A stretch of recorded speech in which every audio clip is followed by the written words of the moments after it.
And then what happened in Rome is like, mortacci tua. This is how we drive. Goodbye.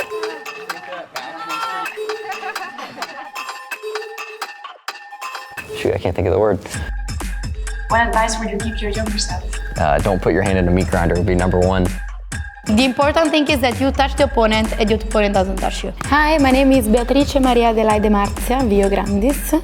But yeah, easier, it's Bebe, just Bebe, much easier. I'm 25 years old, I'm from Italy. I was born in Venice. I began fencing when I was 5 years old. And when I began, I was like completely body.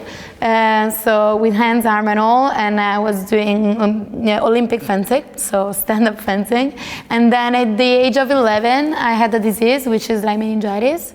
And particularly my bacteria is the meningococcus B. Because of that, they had to amputate both my legs and my arm.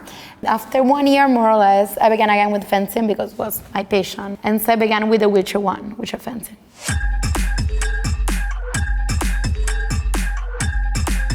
So this is 1, 2, 3, and 4.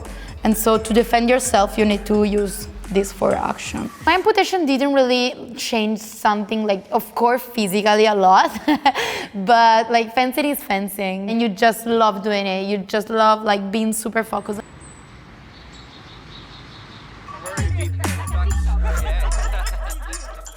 I love cheering at the end together. Part of the vortex of emotion is starting laughing and crying at the end and screaming. Usually use the hand. This one? Really? I like this one a lot. I got to change my passion from helping the country into helping other amputees. Let's do it. Let's go. Yeah, my name is Cameron Massengale. I'm 27 years old and I'm from Charleston, South Carolina.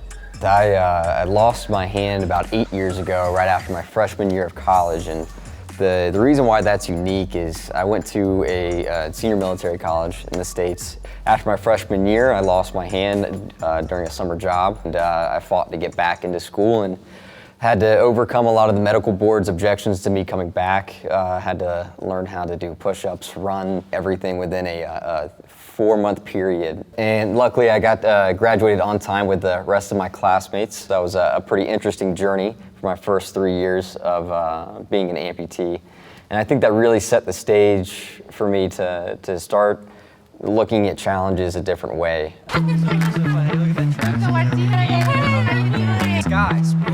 Being able to come here and learn from other amputees and learn their different life hacks, how they get along with their different devices, what grip patterns do they use. I use the prosthetics more for like in a normal life, so I can eat sushi with them, so I'm so happy about it. You know, the analogy I like to use, going from a hand to a hook or my electric to a body powered is they're 2 different tools meant for 2 different jobs. I would never use a vacuum cleaner to hammer a nail into a wall. I just bought my first house, and so learning that if you buy a bed, the pillow doesn't come with it. That's what I learned last week. So these are spaghetti. It's not like noodles. It's not noodles. I love spaghetti. My favorite food, it's the aperitivo in general. I love tasting all the little things, drinking prosecco and being there, because aperitivo also means that you're not alone. If you're doing aperitivo, it means that you're with your family, with your friends, with someone, with your team, and you're there, and there is always a good reason why you need to cheer for something.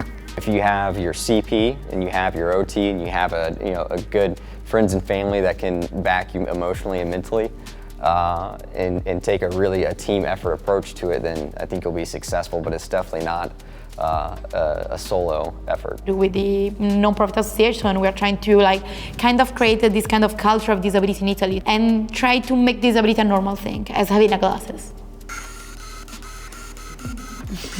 I love the sound.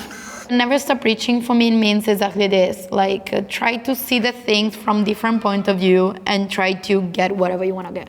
Never back down from a challenge, because that's the fun part, right?